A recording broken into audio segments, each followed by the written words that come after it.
What's up, ladies and gentlemen? Good Welcome job, back to the Simon. Codex Station's Comic Character of the Week, where we take one character, do the deep dive on this character, give you badass moments, must-read stories, and top covers, and so much more.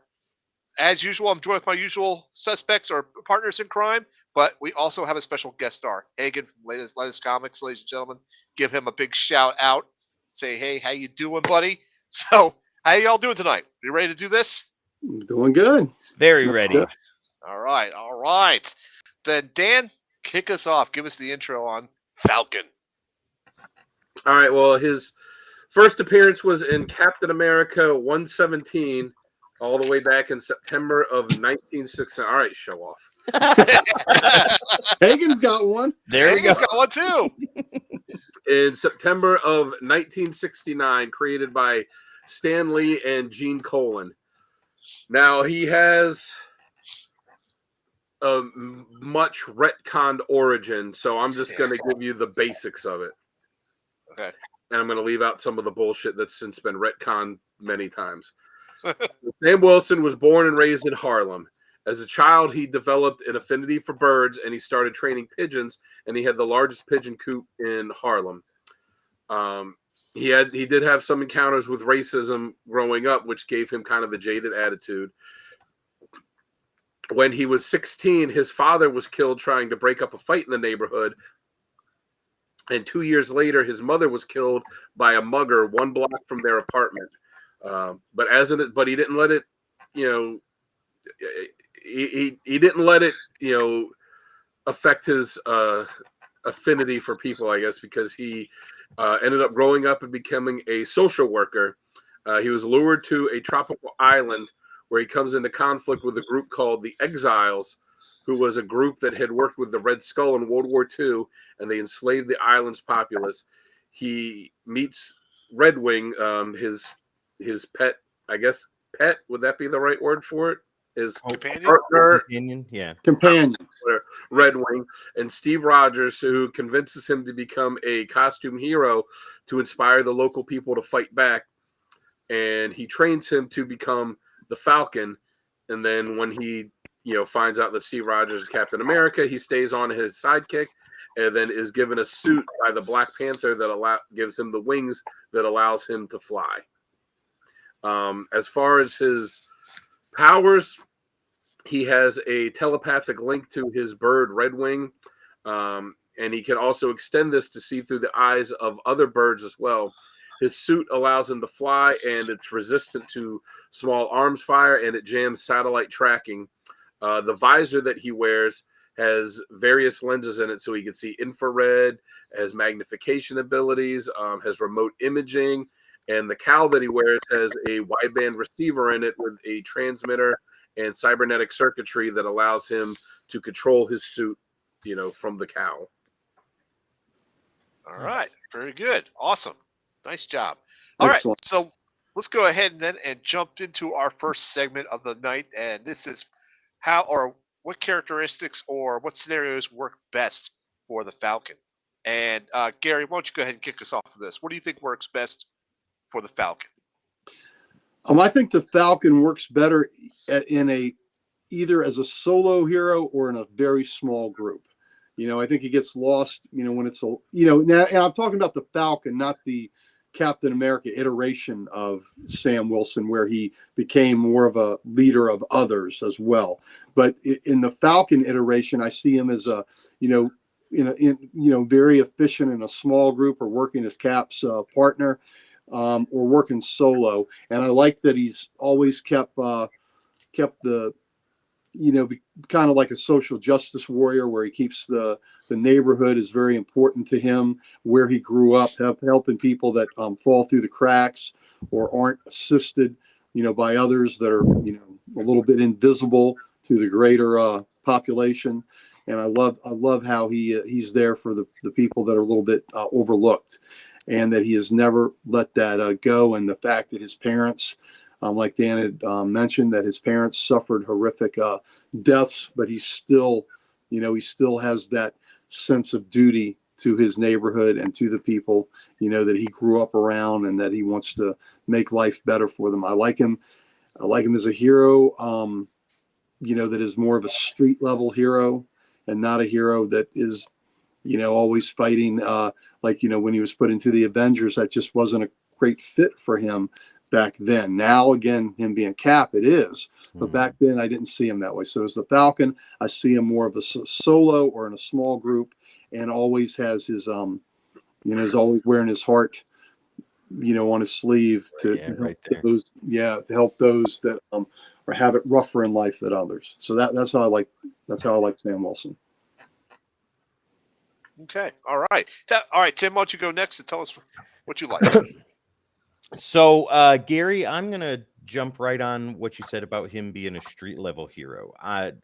Like Daredevil and Spider-Man, as awesome as he was fighting alongside Captain America, right? And even with his time as part of the Avengers, how come you never see Gary and Captain America at the same time? That's a good question. Hopefully Gary can answer that. But him being a street level hero, I agree with that 110%. I see him more in the streets of Harlem, the streets of New York, Brooklyn, all over the place, right? Dealing with street level crime. And him being a social worker is even better, because not only does he know how to talk with these, but he knows how to talk with this too. And he knows how to de-escalate, and he knows how to bring people down from the edge, from the ledge, whatever it may be. And he really knows how to communicate with people. I love the fact that he, out of a lot of other heroes, is not afraid to speak his mind. If he's got something to say, he's going to say it. And if it offends you or makes you upset, too bad.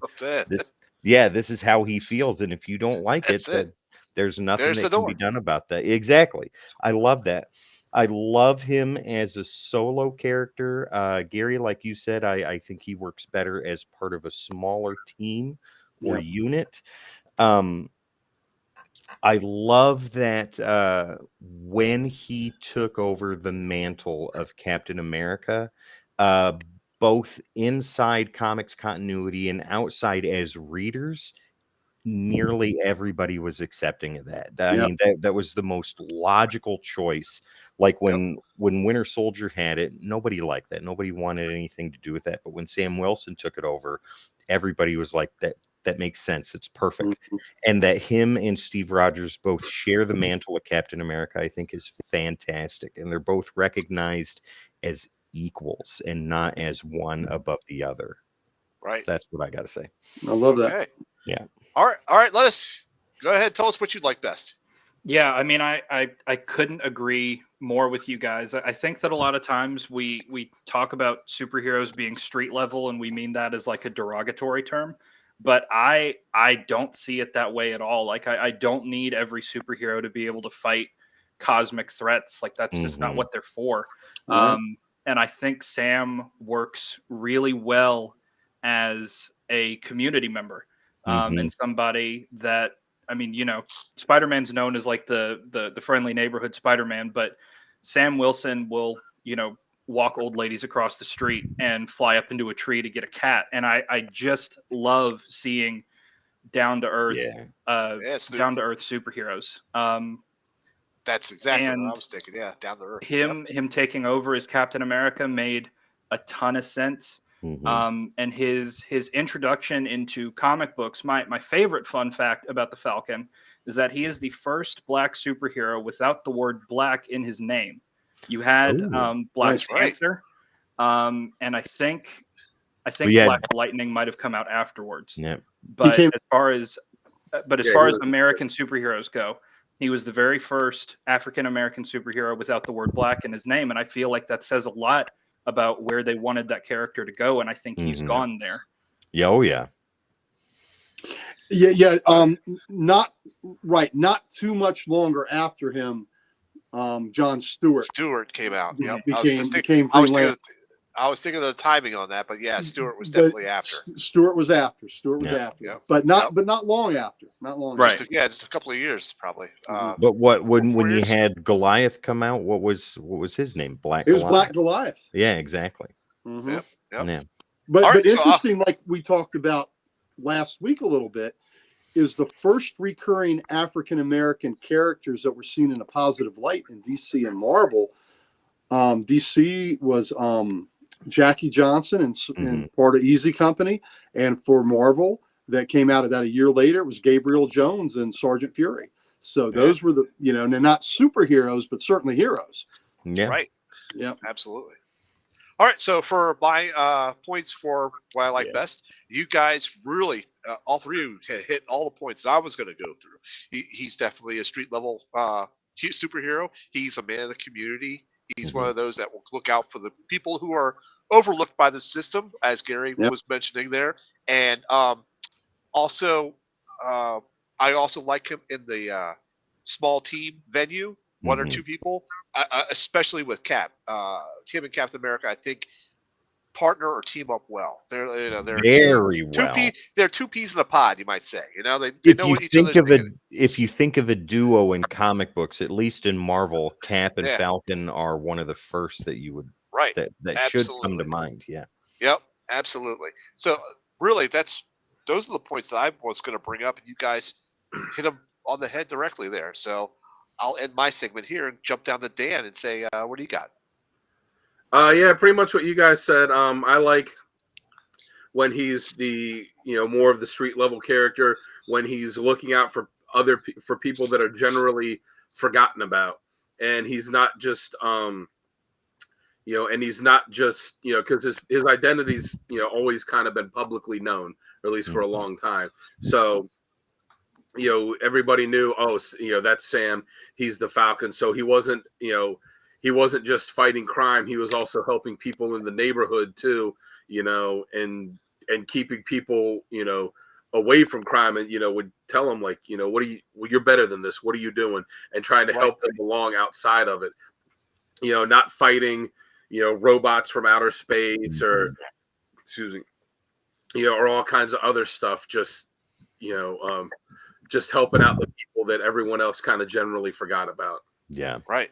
So I like it best. Guys, 2.5 years between the Falcon and 2.5. Okay. John Stewart. So I thought it was like 4, but 2.5. No, 2.5. 2.5. Falcon was in 69 and September 69, and Stewart covered 8 January of 72. Oh wow. Okay. Very good. Very good. Yeah. One more point I think I should reiterate was the ability to talk or de-escalate. That's another important factor, I think. Yeah. With Falcon, because that's what Tim said. Yeah. He's not the type of guy that come in swinging his fist immediately. One of my go ahead. Go ahead. Well, I was just gonna say one of my favorite parts of anything that Sam Wilson's been in. It was when he was Captain America in the current Avengers run. Yeah. Each member of the team is off doing something specific to come to this greater conclusion or whatever.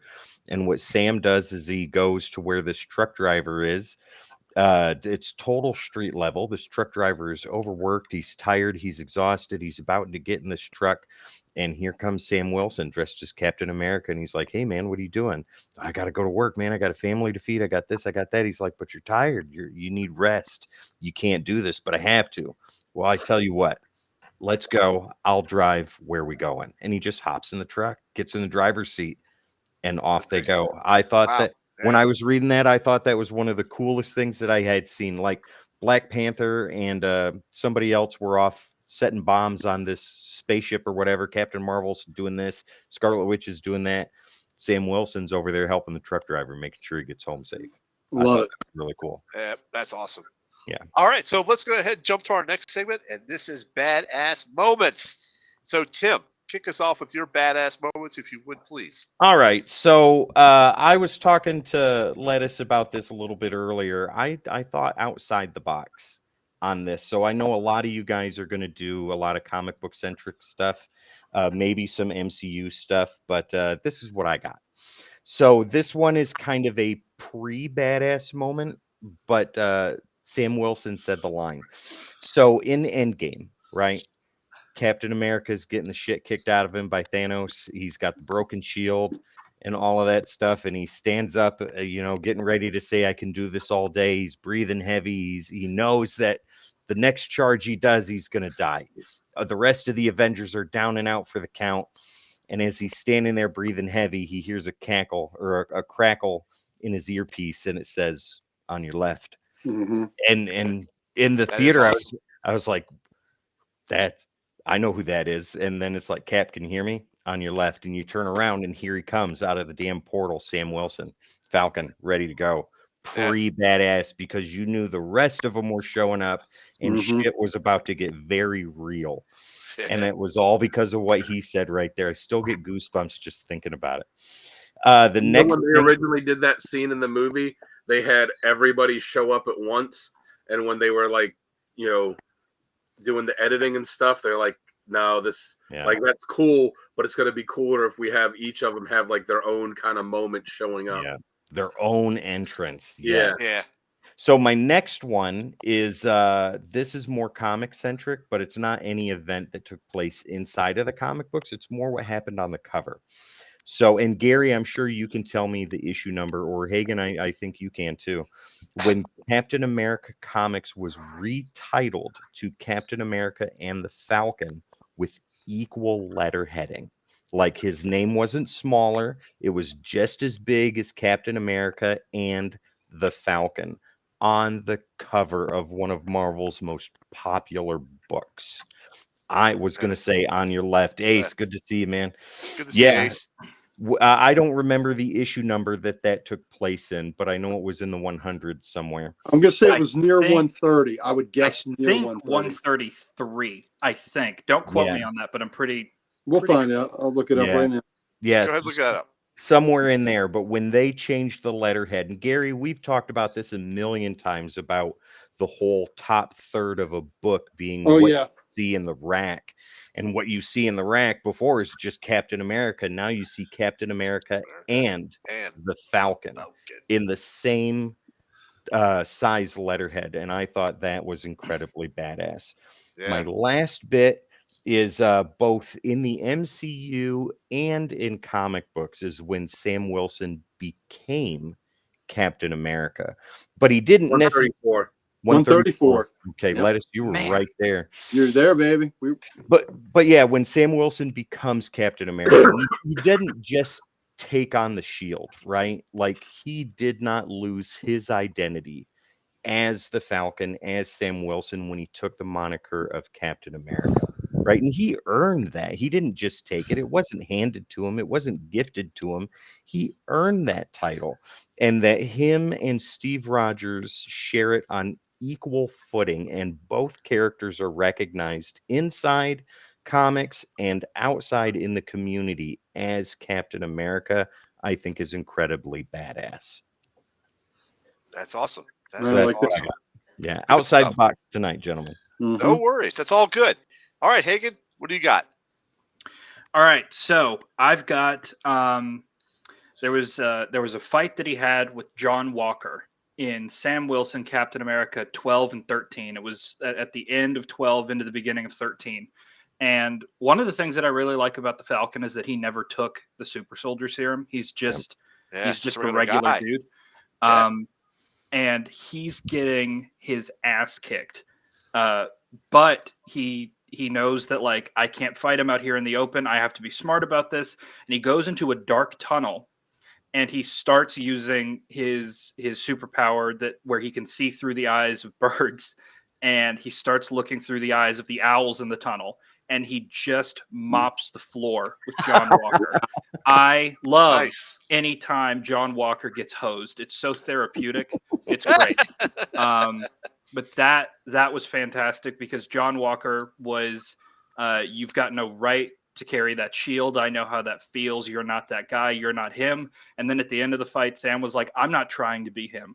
Nobody can be him. I'm not trying to be him. I'll call you an ambulance, basically. Like that was how it ended. It's just fantastic. If you want a more simple one panel moment, there was in the Falcon 2017 sort of miniseries. There are vampires. Don't question that. It's just a comic book thing. But there's always vampires. You know, they ought to do a current storyline with vampires. I think it might sell. Yeah. Right? One of these vampires starts threatening Misty Knight, who he has like an on again, off again thing with at that time. She's so cool in her own regard. Yeah. Yeah, for sure. And he gets pissed. And because it's not a person, we can get away with this. He takes his wing and slices this thing from like head to groin clean in half. It was Wow. just awesome. Bonus Red Wing moment. Red Wing flies through a window and like flies clean through another vampire. That was awesome. Wow. And then one of the other ones that I have is in all new Captain America #3. He has this conversation with Sin, the daughter of Red Skull, and they're basically in a fight. And she starts talking about how Sam Wilson used to be Snap, and she was throwing all of this stuff in his face. And this is when that was retconned. That's my least favorite thing that was ever done with that character. I read that, like, when I was reading Mad Bomb today, they called him Snap, and I have no context as to why that is. Yeah, so basically I think it's in the 140s somewhere. There's an issue where Red Skull says, like, you think that this man is Sam Wilson, but he's actually Snap Wilson, a hustler from Harlem, and I made up this whole backstory and used the cosmic cube and Yeah, it was a cube. yada yada yada. I gave him this thing with the birds and to be a perfect trick on you, Captain America, Steve. I've got you now. And it took them years to be like, maybe we shouldn't turn this character who for Marvel Comics is super important for like when that character came out in the civil rights movement. It took them years to even kind of halfway rewrite it. This is when it was fully rewritten because Sin says all this stuff about how this was what Red Skull did, and Sam Wilson was just beating her down like, I'm Sam. I've always been Sam. Nothing's going to change who I am. And regardless, like, your past doesn't define you. And that was just a really cool character moment, I think. Well, see, that makes a lot of sense now because while I was reading the issues, they like one time they called him Snap, and I was like, why are they calling him that? I don't know. Yeah, it's one of the more maddening things that's happened in Sam Wilson's story. Just to lazily rewrite an origin like that was infuriating, and I'm really glad that got fixed. Too. Yeah, Snap Wilson just sounds dumb too. The good thing about comic books though is that if you don't pay attention to it, most of the time they don't call back to it, so you can just pretend like it didn't happen, and that's what I did forever because I hated it. And little bonus moment. I know we were only supposed to come up with 3, but little bonus moment. Give us the bonus moment. In the MCU, in the Falcon and Winter Soldier TV show, the last episode where he puts on the suit, he's got the shield, his whole helicopter fight. Yeah. Oh yes, was awesome. He does great. like the Peregrine Falcon dive directly through a helicopter and is taking dudes out. And the creative ways that a flying character is able to use that shield. It was just so cool. I know that a lot of people didn't like Winter Soldier and the Falcon, and I've got like problems with it.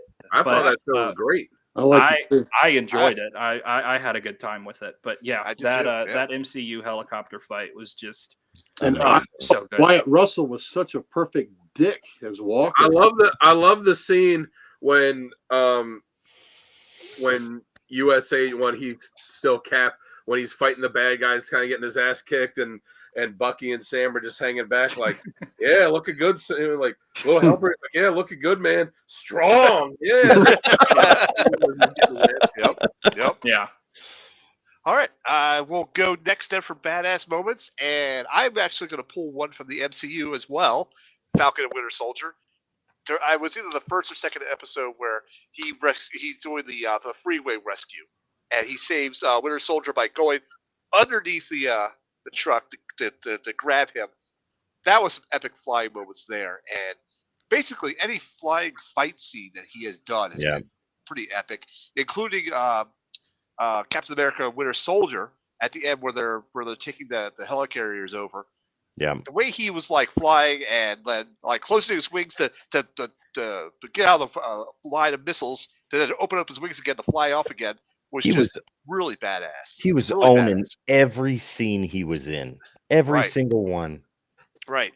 So one of my comic book moments I have, and I forget which issue this was because I did not write it down on my notes. But he's standing over like the Red Skull or Red Skull character. It could be Sid. I don't know. But he's like, I'm not perfect. I never was that person. He goes, but I'm Samuel Wilson. Raised by Paul and Darlene Wilson to fight people like you for a better world. And like it or not, Nazi, I am Captain America. And he's like standing over. That's all new Captain America number 3. That's the one that I said. Yeah. Oh, okay. That's the one. Okay. I didn't have it in my notes, so I forgot what issue it was. But that is just and you can the way they drew that, and that panel where he says, "I am Captain America." It's almost like you're looking up at him like this, and he's just standing there menacing, and it's just amazing. The other one I have is from Captain America: Sam Wilson, issue number 10. This one I do have notes for. This is where he was giving the eulogy for Rhodes, and all the black superheroes were showing up, but Misty Knight, he speaks to like thousands of people. I think it was like even aired on TV type situation. So basically, he is the face for this funeral, for this eulogy for James Rhodes. And Misty Knight's like, not everybody knows his history when it's happened, but let me tell you, this is not a thing. This is the thing. And for to understand how deep that is, that he is a part of this history.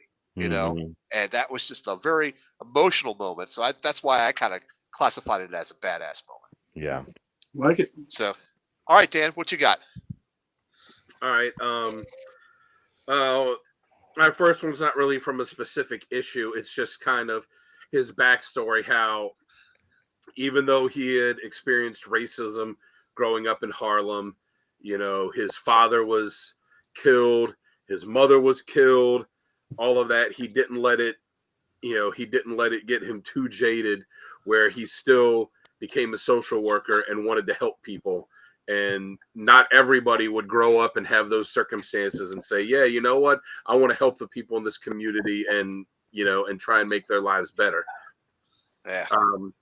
My next one is from Falcon issue 3, the volume 1, the first miniseries, when there's this character, an older guy who owns this convenience store, and it's destroyed, it's burned down, and he's in the Falcon had saved him because he wasn't wanting to leave the store, and Falcon saved him. He's in the hospital, and he goes to visit him to see how he's doing, and the guy isn't in his room. He's out on the ledge, and he's desperate, and he's saying, what do I have to live for? I'm old. That store was everything. I don't have any insurance and all this. And Sam's trying to convince him, life's worth living. So he goes out on the ledge, but the guy is just kind of like, oh, whatever, you can fly. So he takes his wings off and leaves them inside. So he goes out like, look, see, now we're on even footing. And he manages to talk to the guy, convince him to come inside, that, don't give up. And I thought that was pretty badass. And then Avengers issue 64, it's actually 2 pretty badass moments in it. One is, it's a very Falcon-centric issue. And one of them is that the Marvel version of the character Scarecrow kidnaps these 2 little girls, and Sam's like, oh, I'm going to find them. And they say, like, how are you going to find them? He's like, I've got 6 million eyes or whatever. And he uses his power to see through the eyes of every bird in New York so that he can find where these 2 little girls are. And then, but even earlier in the issue, when he's confronting Henry Peter Gyrick, who, we said before is one of the biggest dicks in comics. The biggest dick. Not in a good way. He is, saying that, I only put you on the team because of, I had to fill a quota. And then Gyrick calls him boy, and Falcon just goes off and decks him and knocks him right on the ground. I was like, that's pretty badass. Yeah, it is. And since we're throwing MCU moments out there, one moment I always thought was pretty good.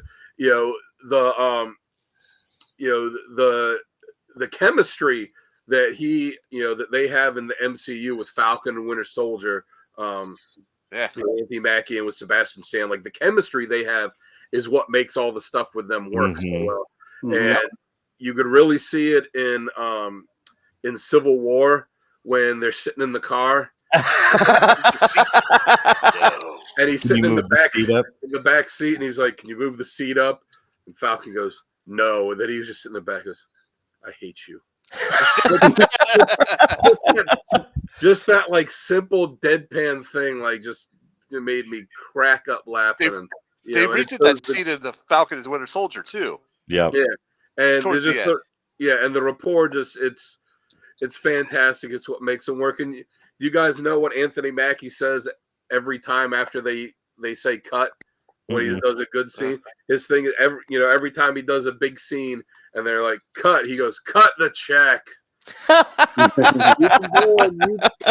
go on YouTube and type in like "cut the check," and his name, and it'll come up with like a little clip video of him just saying it over and over again every time. Like he'll do a big stunt and then land in the land on like the big the airbags or whatever. It'll be like "cut the check," and just all him saying it over and over again. That's awesome. All right, Gary, how about you? All right, so I kept mine mainly trying to do it when he was Falcon, because I think there were probably more moments that I had when he's Cap, because that's what I really dig when he went to Cap. But when like Dan, I really liked where he could see through the eyes of the birds when he was going after the Scarecrow, and where he kidnapped the girls, and the fact that he has that ability where he can he can channel all what the birds see to help him find somebody. You talk about a hell of a power. That's that's tracking right there, baby. Yeah. I think that is amazing. The fact that he rejected the Avengers after he was named as the quota, and Cap had to ask as a personal favor for him to join the team after Guy Ritchie, put him on the team. He'd had no experience with the Avengers, no experience with the Lords. I think he'd been with the Defenders a little bit, but as they like to say, they're not really a team. Cap had to ask him for a personal favor, and he said, "Now, what'd you have to go and do that for?" So now he's gonna have to do it. And when the team was able to expand and put Wonder Man back on the team, he said, "I'm out of here." He didn't want to be the token. He respectfully said, "I got to go." And this is from, you think that the Avengers were the A team. Yeah. And really the A team, they were, that was the top of the heap. I mean, that was the team. That's the 27 Yankees. The Avengers are the team. And even though Sam was starting to fit in with them, it wasn't what he wanted to do. And he had the courage to say, "Nope. This is not me. This is not what I'm suited for." And he bristled at being the token anyway, which came back in the issue 64, volume 3 that Dan was talking about. That came back to light. So I appreciate the fact that he could say, "No, I'm not doing it." I won't do it. Kind of like in the JLA, Metamorpho, when they offered him membership, Metamorpho said no. So did Black Lightning, as a matter of fact, many years later. He was way more aggressive when he turned down the JLA, though. Who? Black Lightning? Yeah. Oh, yeah. You jive turkeys. You called them jive turkeys on the cover. Yeah. He sure did. And the best one to turn down the JLA though was Hitman. Yes. Yeah. Well, he was looking through Wonder Woman's costume. That's the only reason he was there. That's what he came for. And the other thing is more of a general societal thing. The fact that a black man would go ahead, yes, he did call him John Turkey, and take the mantle of Captain America, knowing that there were so many people in the country that don't want to see that. And look, I think the comic community handled it pretty well, but not everybody in the comic community. No. So in real life and within the pages of the magazine, the fact that a black man would take on the mantle of Captain America and carry it so proud and so strongly takes courage, because just like when Jackie Robinson, came through with the Dodgers, right? The pressure that was on him was immense, and Branch Rickey had to say, no, you cannot fight back. And Jackie Robinson, I don't know if you know this, he was a All-American halfback at USC. So the dude was quite the athlete, and he served in the Army.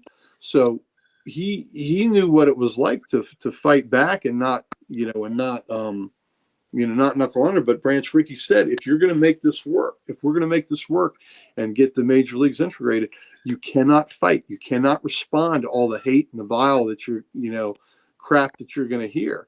And so, just that same kind of atmosphere is what Sam Wilson had to do when he took that mantle, even though, yes, it's a different world, but there's still enough people out there that have enough hate, for him to step up and do that. Takes an incredible amount of courage, and also knowing, and Sam, like Jackie Robinson, is the right guy for it, because he is a guy that is not as volatile. He's a guy that's well thought out, that he's not going to go off on a hair trigger. And when he gets slighted, and when somebody throws racial shit at him, that he's not going to go ape shit, that he is measured and he is calm, and he's going to show you through his actions that he's a better man than you are. Yeah.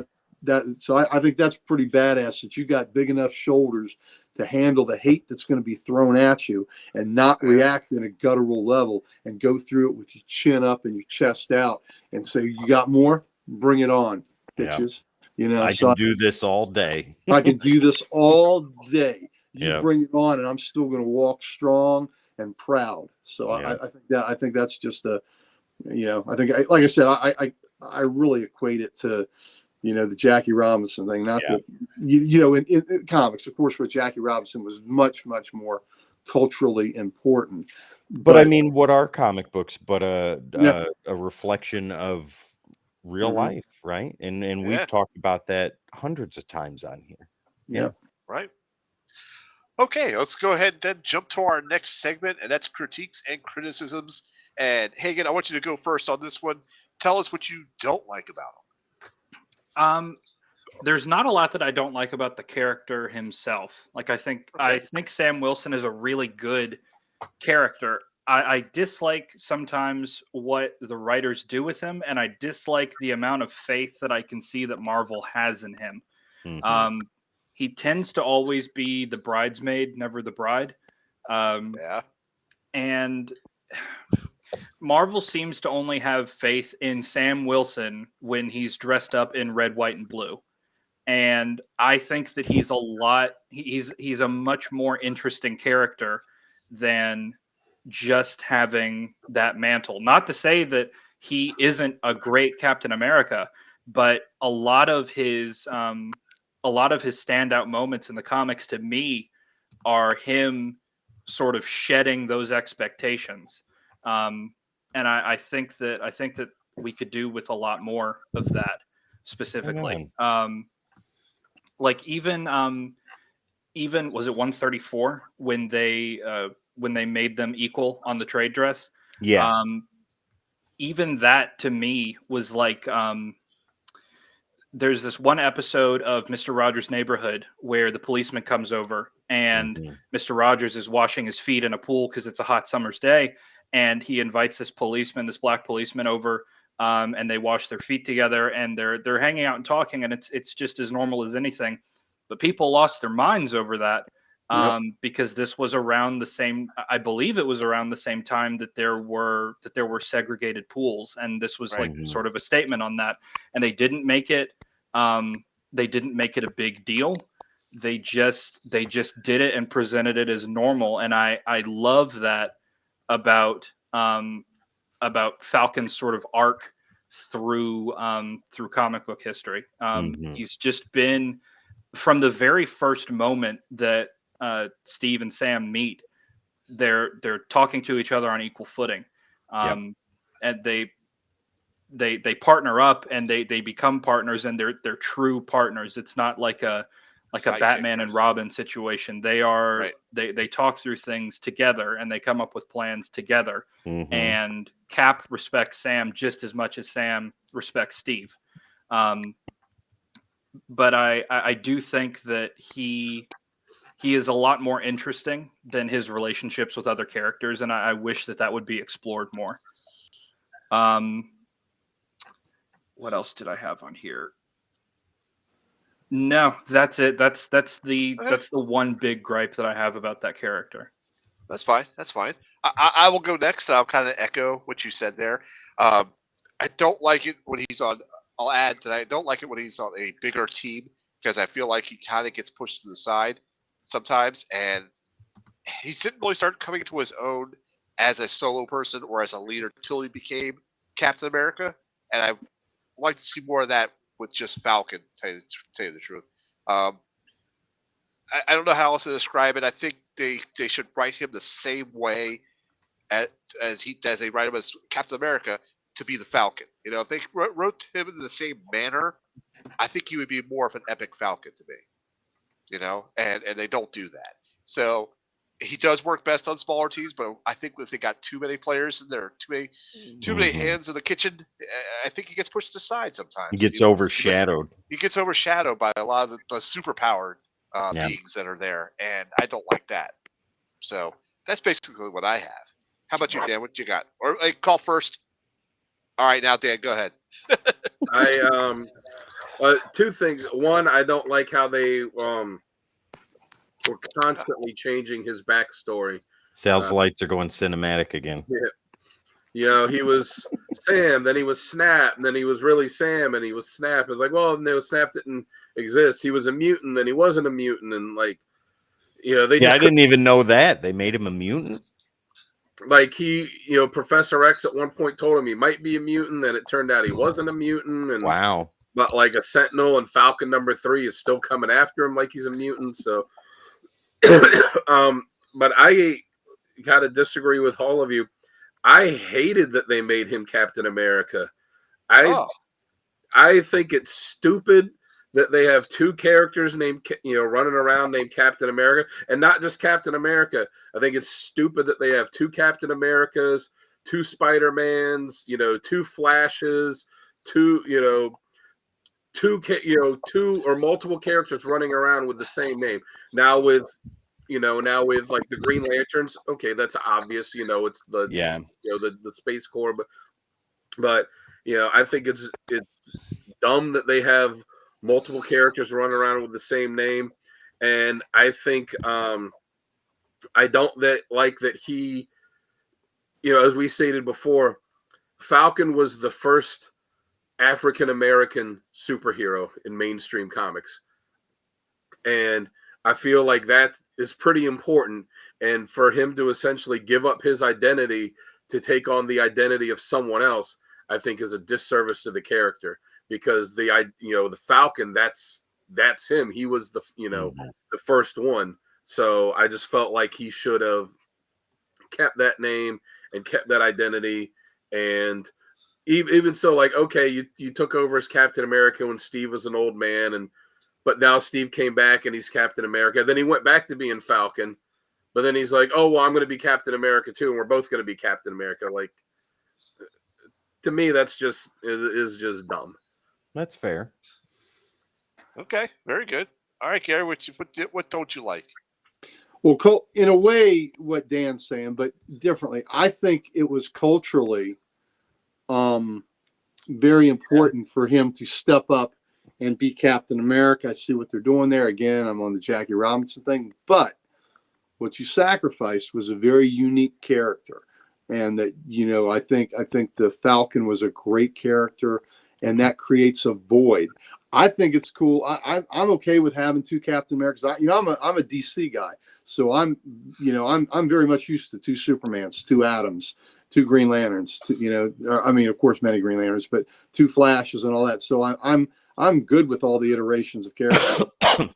I think it was important to, like I said, culturally for an African American man to take that mantle of Captain America. I appreciate that. I just think that you'll lose a great character in his own right in the Falcon, like Dan was saying. I think you lose that. And my other criticism is we don't see enough of Sam Wilson without the costume. There was a current miniseries where he was Cap, and I think it was a smaller group, and Misty Knight was one of them. I would like to see more interactions between Sam and Misty Knight with their personal lives and things like that. So I just think that there's not enough written with Sam Wilson when he's not wearing his working suit.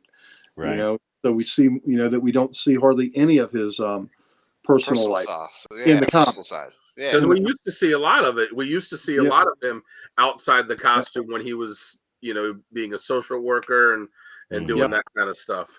Yep. So we've lost that. It's now he's become the symbol again. The red, white, and blue again. So, but I think at the cost of Sam Wilson, the man. A different name other than Captain America. Okay. Yeah, Falcon. Yeah. There you go. Falcon America. I mean, like I said, I just feel like I said, him being the first, mainstream African American superhero, that's pretty important. So I feel like that's something that he, that's his identity, and it's an identity he should, that they should let him keep. Okay, fair enough. All right, so this brings us to our next segment. But before we jump into the next segment, wait a minute. I didn't get to give my critiques. Oh, I'm sorry. I thought you went first. No. Go ahead over the go ahead, Tim the Terrible. Take it over. My critique Okay, is that's Sal. enough. Okay. Sal forget me. His critique is Sal skipped him. Sal Yep, skipped it me, is. yeah. Okay, so we here at the Codex Station hate Marvel writers because they fuck everything up. Oh, there it is. There it There's the F-bomb. As far as the character himself goes, I don't have any problems with it. I think that he as a character is a great character. He is incredibly in depth. There's a rich history with him as a character, and I'm going to have to disagree with you, Dan. I think it's great that he is Captain America, and I don't think that his identity was so much stripped away as he took his identity of the Falcon and morphed that into the symbol that is Captain America. That's personal opinion though, but with the writers and what they do, I really disliked, like when I was reading the Mad Bomb storyline, the way that they portrayed Falcon throughout the entire story was he was so jaded and pissed off the whole damn time. And that is not the Falcon that I am more familiar with, right? I understand, especially with some of the themes that took place in the Mad Bomb storyline.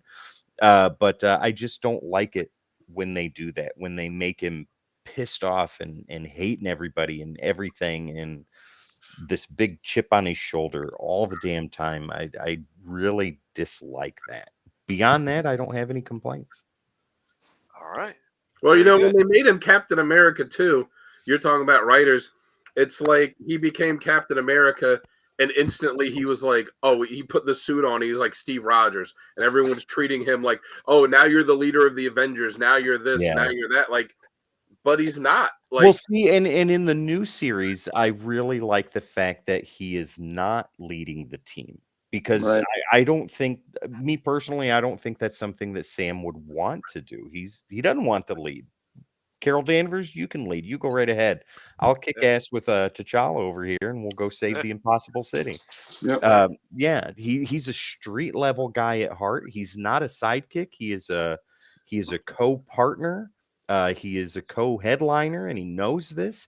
But he is perfectly fine working by himself or with one or two other guys, and that's, I think, where yeah.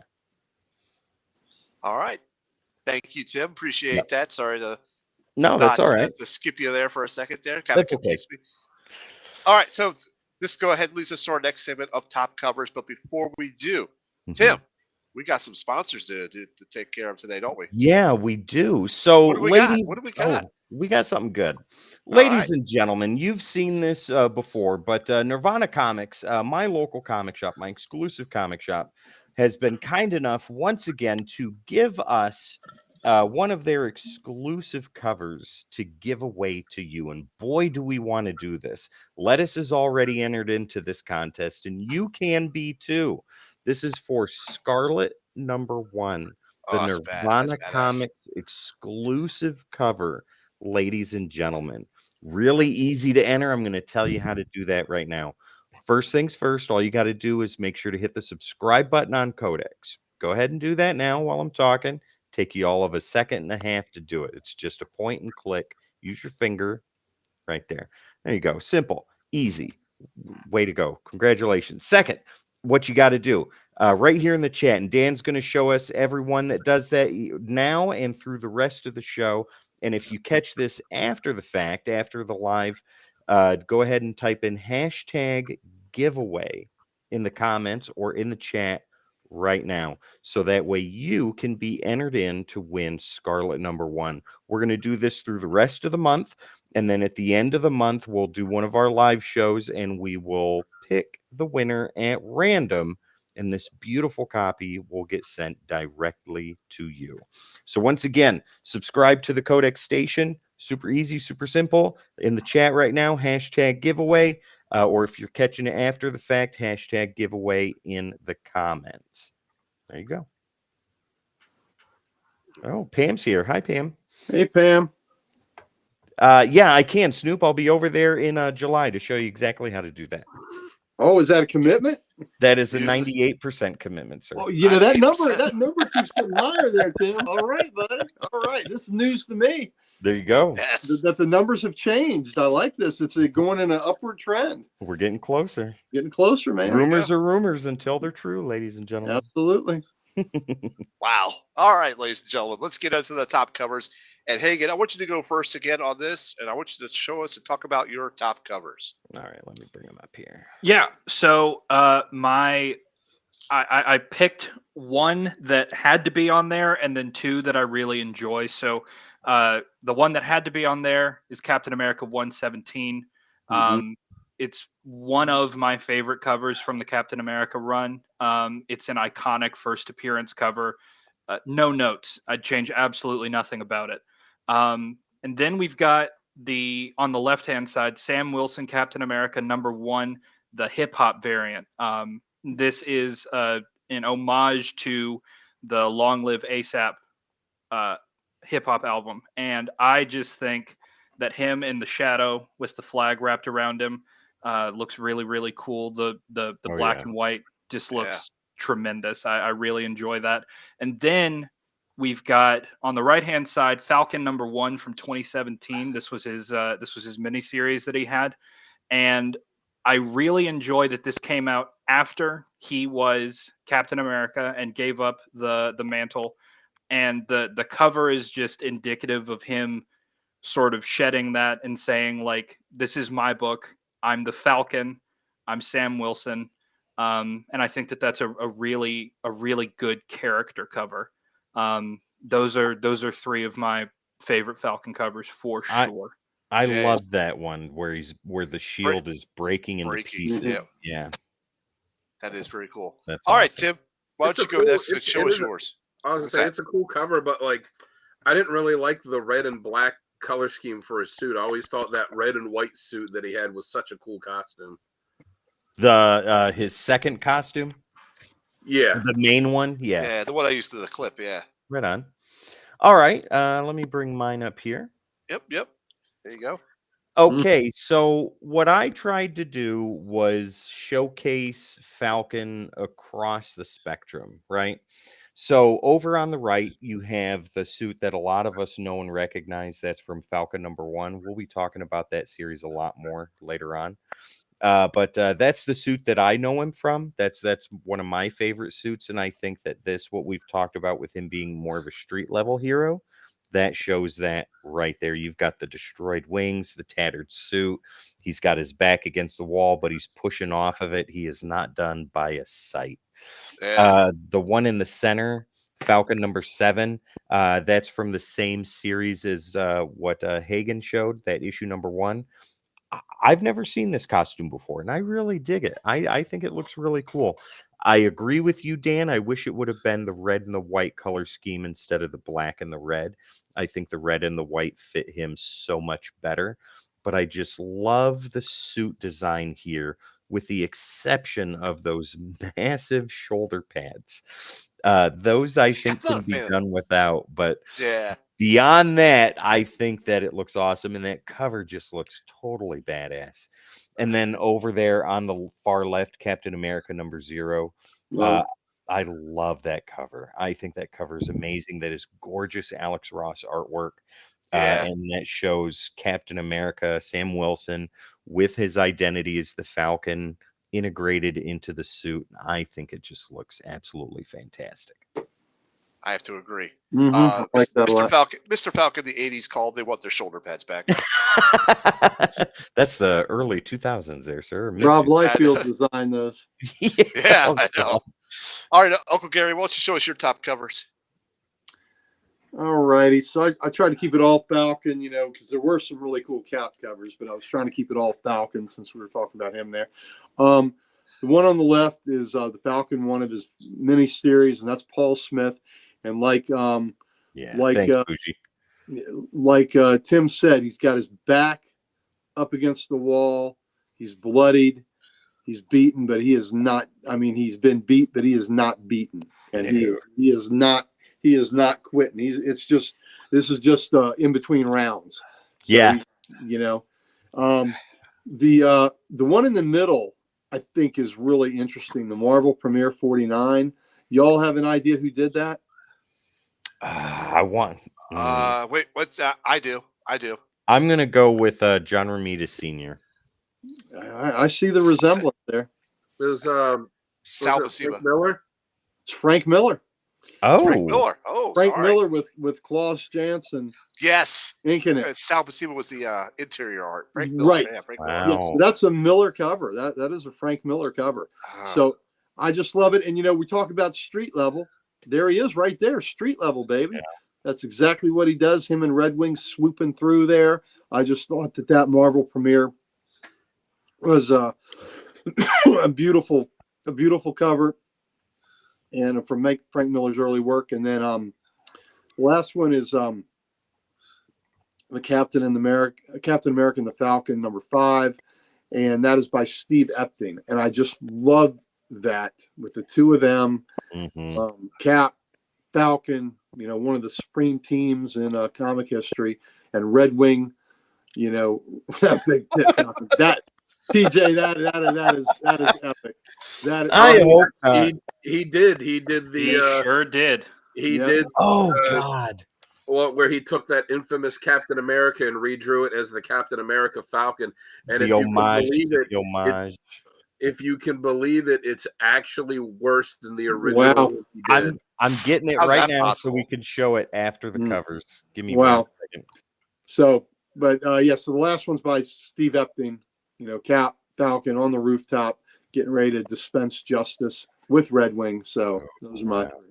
This looks glorious. Awesome covers, Gary. thank you. All right, Dan, let's see your covers. Give me 1 second. All right. There we go. All right, so I'll start all the way on the right, the Captain America and the Falcon. I just think that's such a cool cover where you got Cap and Falcon and then Black Panther teaming up with them, where they're all just coming straight ahead at you. And whoever it is that they're running at is getting ready to get their ass kicked. Yeah. Mm-hmm. And then, as you could see, like this is when he got his new costume that that Black Panther gave him, where he, because when he had his first costume, he was the Falcon, but he couldn't fly. He didn't have wings. Yeah, that's right. So now he did. And what's funny too is, even though the book was called Captain America and the Falcon on the cover, if you look at the the copyright on the inside, it was still they never changed the copyright from Captain America. Oh, So They didn't do that on Green Lantern, Green Arrow. They didn't do that on Daredevil, yeah. Widow either. The middle one, like Gary, I got the Frank Miller one from Marvel Premiere 49. I think it's cool. It shows him and Red Wing flying there. It shows him in the neighborhood, in Harlem where he's from, just protecting the, like I was saying, how I like the character as a street level character that's always protecting the people that everyone else kind of forgets about. So this has got him right there in the neighborhood. And then the one on the end, the Avengers 64 Legacy 479. I think this is my favorite one of him. It's just got that badass costume, him and Red Wing flying through the city. It's got a real dynamic pose, and yeah, that's. I love that he's taken up almost every inch of that cover. That is Yep. amazing.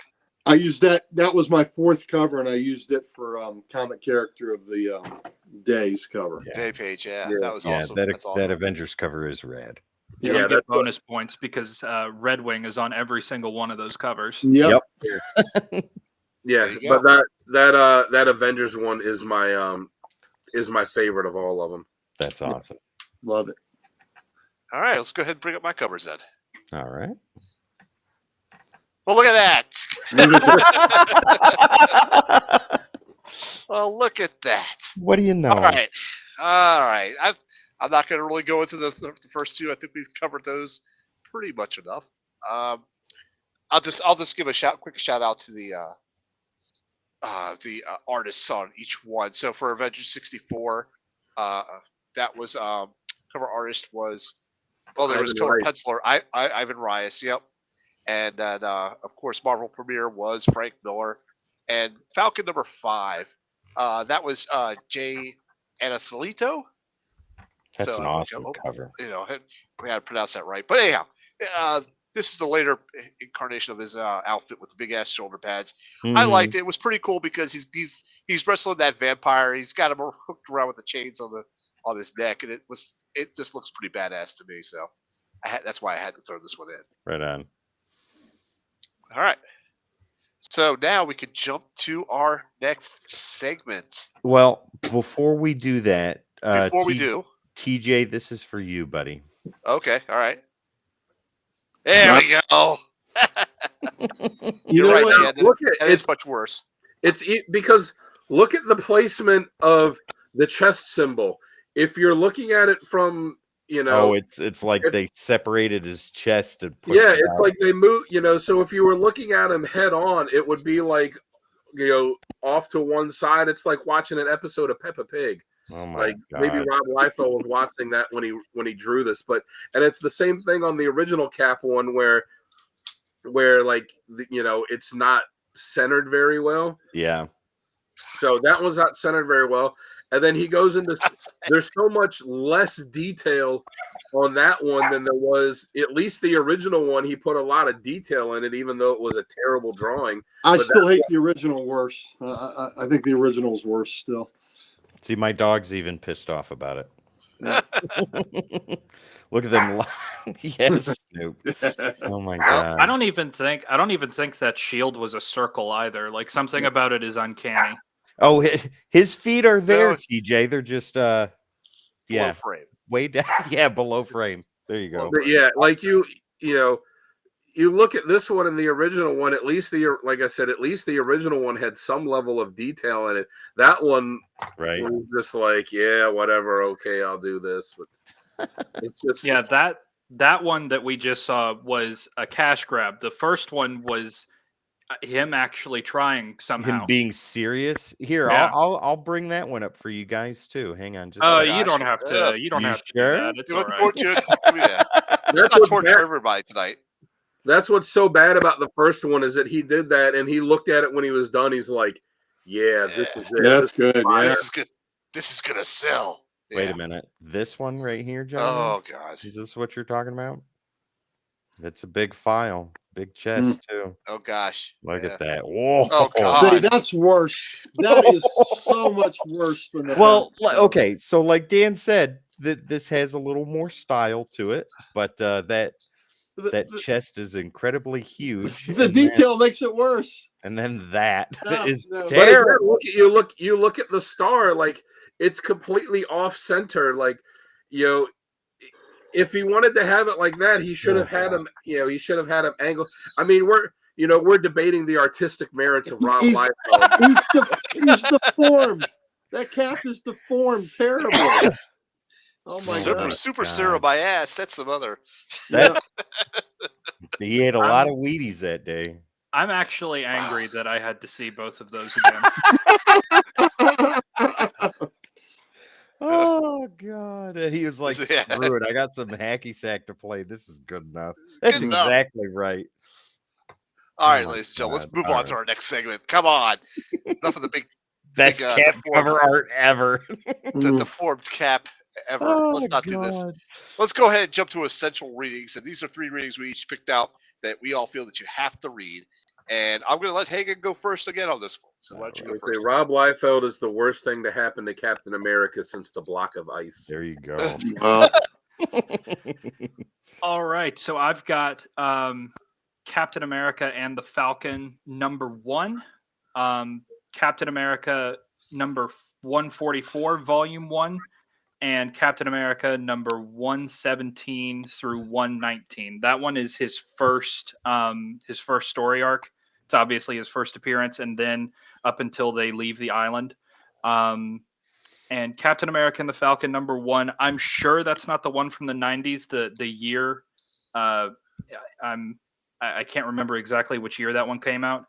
And Captain America #144 is just, I believe that's an issue where he just tells Cap that he can handle something on his own, and he goes off and does it. And it's one of the first times he gets a even somewhat solo story. So I just really enjoy the 3 of those because he takes center stage really in all 3 of them. Nice. 2004. Thank for you. Captain America and the Falcon. Nice. All right, Tim, why don't you go next? All right. Let's see here. So right off the top, the Falcon, his first solo series, 1 through 4. If you want Falcon front and center, I mean, in the 80s, that's it. And I know that other people are going to talk about this, so I'll leave it to them to go deeper into detail. But Avengers 2024, 1 through current, I think it's 14 issues right now. So it's still incredibly easy to get, and you can get pretty much every issue for cover price. He's on the team. One of my favorite moments from the series is in there where he helps that truck driver.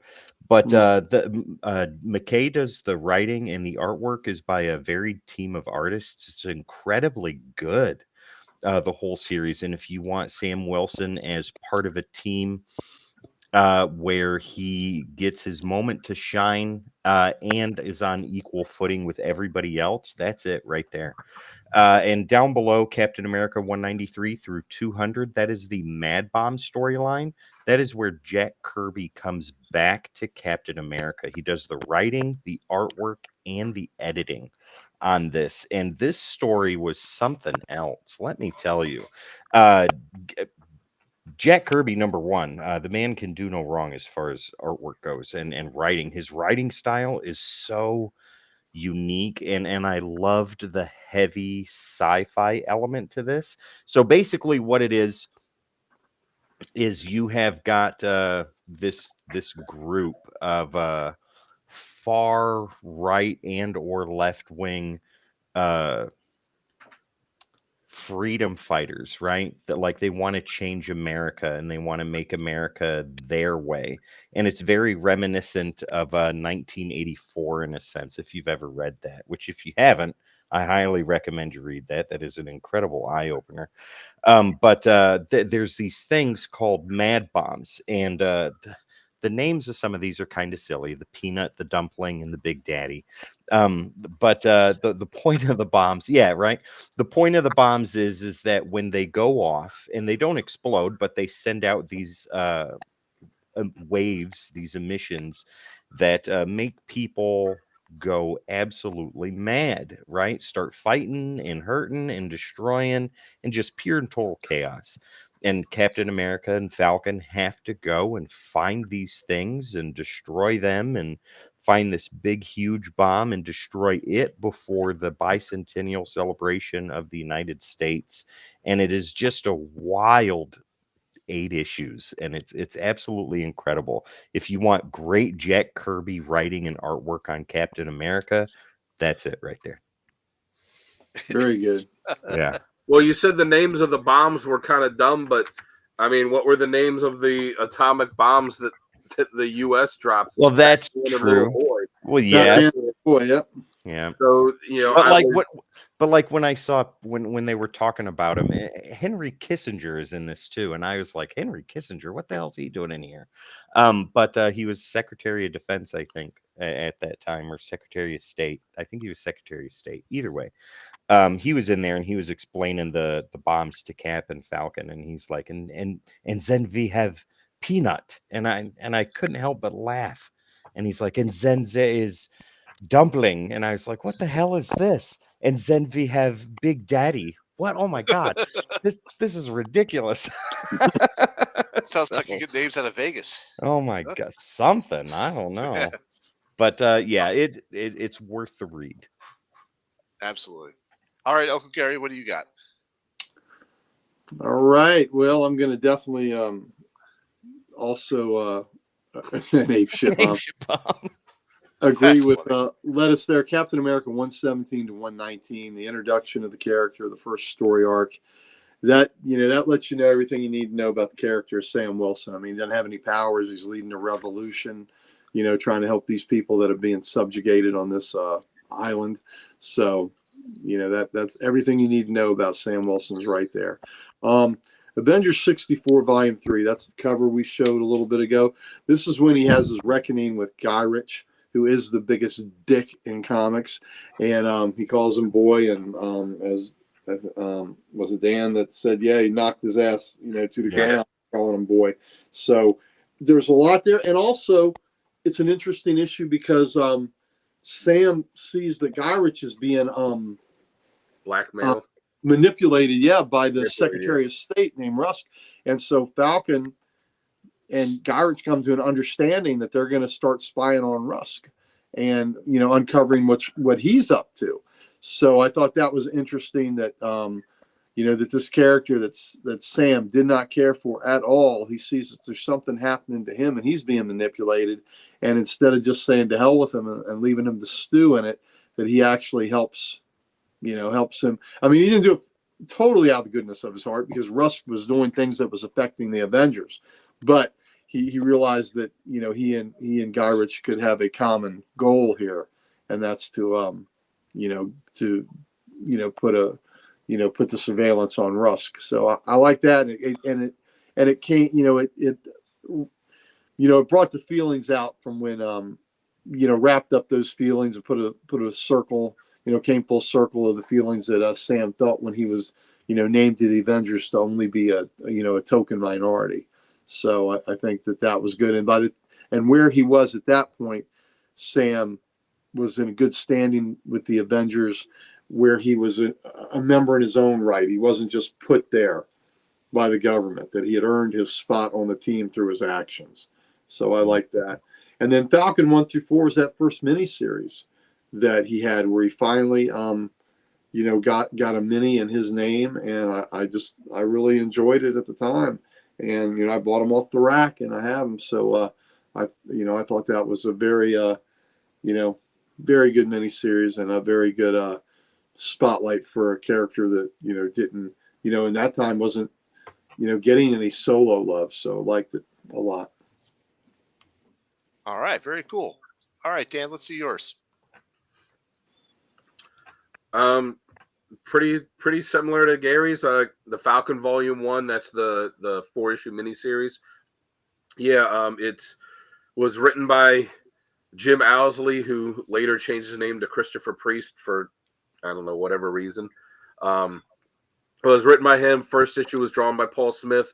The rest of it was drawn by the late great Mark Bright. And yeah, the writing's good. The artwork's good.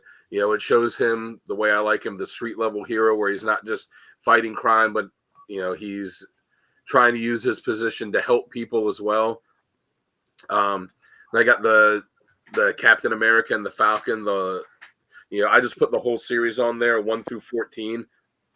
Because, it's not really a long series, so it's easy to pick up all the issues or just get a trade for it. But the first few issues are very Falcon heavy, very Falcon centric, but it's a good team up between them, and it's again written by the same guy, Christopher Priest. And then that Avengers 64, which, you know, I had it for my badass moments. I had it for my cover. You know, I got it here too. That's just, you know, the Avengers aren't even in this, you know, and like literally they don't, you know, there's not even a single other Avenger that even makes like a one panel appearance. It's just, you know, a very Falcon centric story. And, you know, we've already gone over all the reasons why. So yeah, check it out. Very good. All right. Cool. All right. Go ahead and bring up mine. There you go. There we are. All right. So for mine, I got first one up is Falcon and Winter Soldier 1 through 5. This is the storyline cut off one head, but it features the Winter Soldier as well. So kind of shows you their dynamic, and I like how they worked well. You know, or their dynamics working in this series. It was pretty good. Next one down is Captain America 133, 134.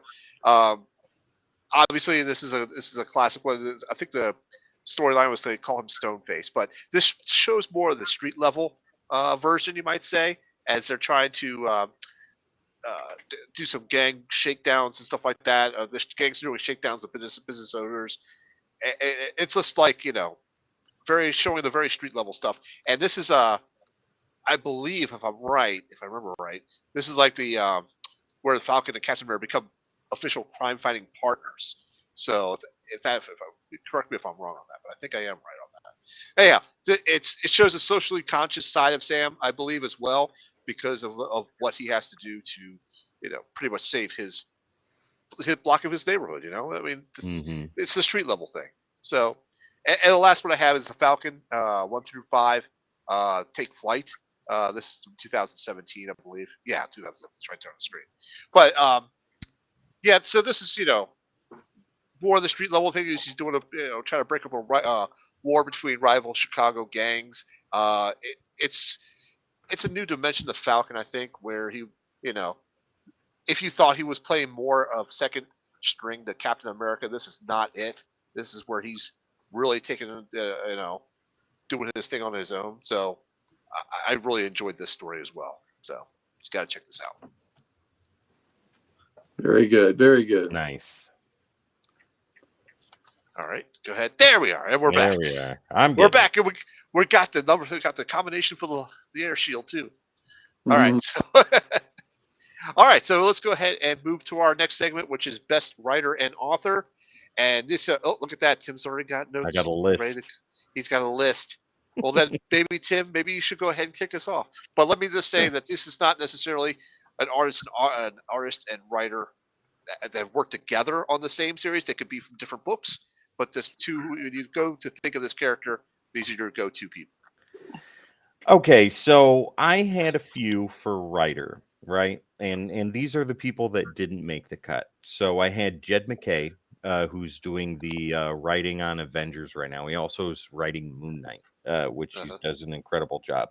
I think he'd do all right with a solo Falcon story. I had Frank Miller on there if we wanted something dark and gritty. But I think the only choice that I really could go with is someone that could write Falcon in the best light possible, and that's Ed Brubaker. Ooh, Yeah. Brubaker did a fantastic job on Captain America. He did a fantastic job on the solo Winter Soldier story. And I think if he did a solo Falcon 12-issue maxi, it would be amazing. I think he did write Falcon in Captain America. Right. Yeah. But if he does a solo Cap story, I think that's gold right there. And I had two artists that I would have chose to do this. One was Jim Aparo. His work on Batman is bar none some of the best that I've seen. Yep. And I think at Jim Aparo's height, if you would have paired Brubaker and Aparo together, that would have been great. But I think the person that could really do visual justice with a Brubaker story would be Dan Jurgens. Ooh, like that. Yeah, Oh, yeah. so Ed Brubaker for writing, Dan Jurgens for artwork. That's what I got. Tim, to hear you talk about Aparo so much lately, it does my heart good, man. I'm reading Nightfall right now, and Jim Aparo is doing the Batman artwork, so I'm seeing Yeah. every bit of that from Well, the 90s. And when you were reading the Brave and the Bold stuff with the Yeah. Sergeant Rock, he was doing everything on Brave and the Bold. He was penciling it, Yeah. inking it, and lettering it. Oh, yeah. Yeah, absolutely. 110%. Yeah, so he was a one-man band. I love it. Yep, absolutely. But yeah, All right. Brubaker and Dan Jurgens. Okay. Those are my Nice. favorites. Didn't Very Dan good. Jurgens draw him?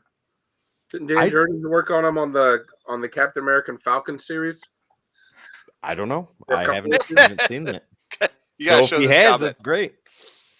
I thought Tim was going to No, definitely not. Come No, on, that's Do you the want me to get mad, TJ? Do you want me to yell and scream? President of the fan club, right over there. That's No.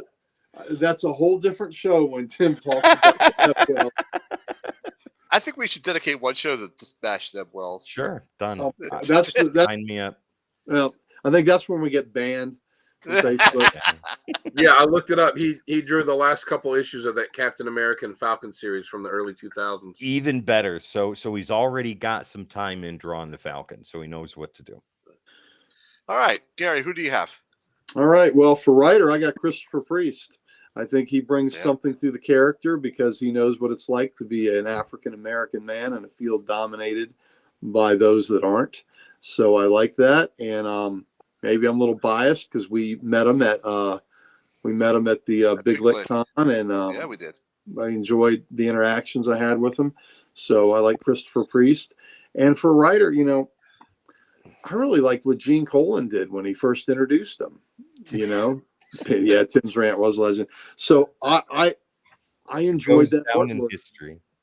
I enjoyed the artwork from the originator. So Gene Colan's my guy. Right on. All right, Hagen, you're up next. Who do you got? So my favorite writer that I've read of the Falcon is probably Rodney Barnes. He was the writer on Yes. Falcon 2017. Yep. I thought that the first 5 issues specifically were really, really well done. And I was a big fan of his characterization of the Falcon. My favorite artists that have done him, like if you want just absolute classic, you can't really go wrong with Jack Kirby. Like I said earlier, once you see his art style, it's instantly recognizable, and that's a very good thing. I also really like, as far as a modern artist, I really like Daniel Acuna. He has some really, really good covers, and he also did, I think it was Sam Wilson, Captain America. I think he was the artist on that run. But I thought that he did a really good job, and I'm a fan of his art style.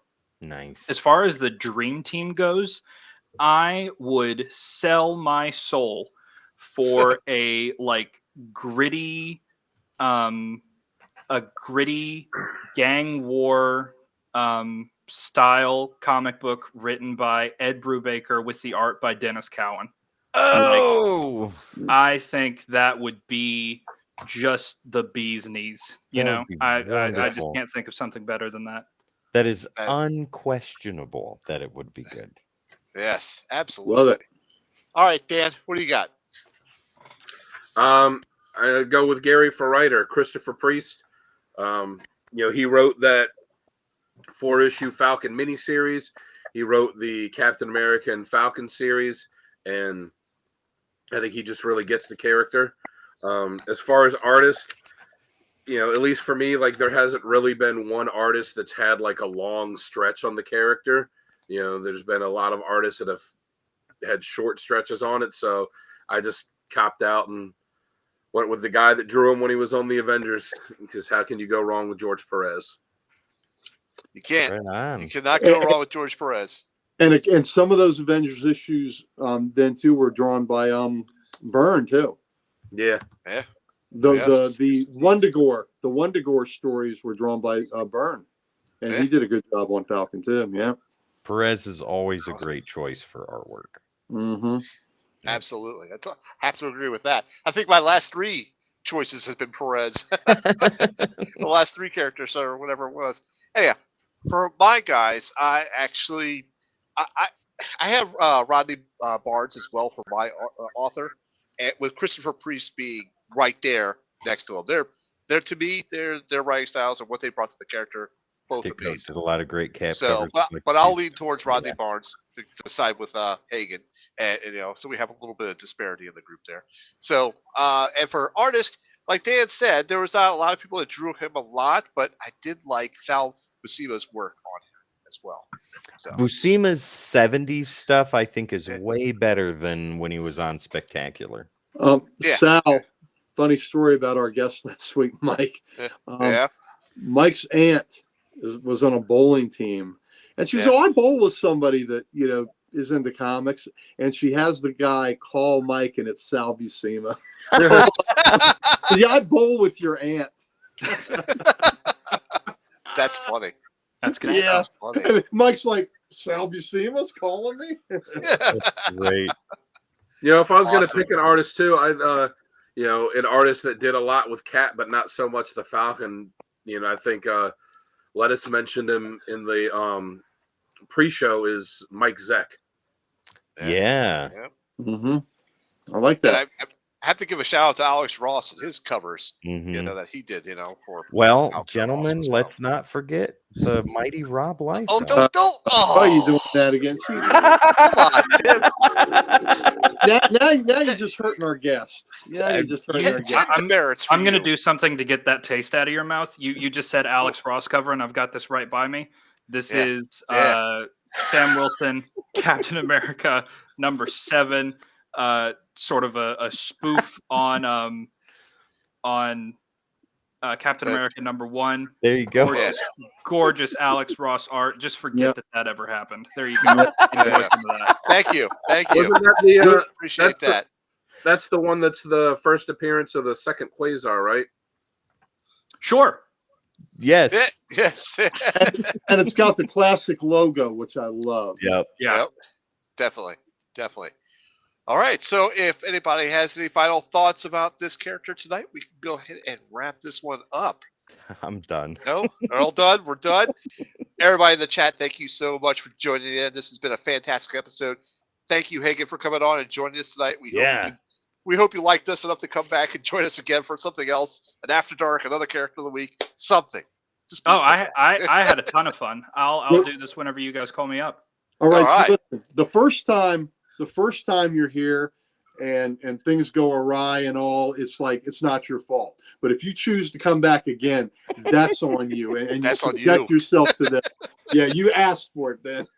Christopher Priest would be great for writer. I'd like to see someone like Scott McDaniel. For Oh, art. I There like you the go. Scott Oh. McDaniel idea. Yeah. So yeah, we would love to have you again, Lettuce. Absolutely. Yeah.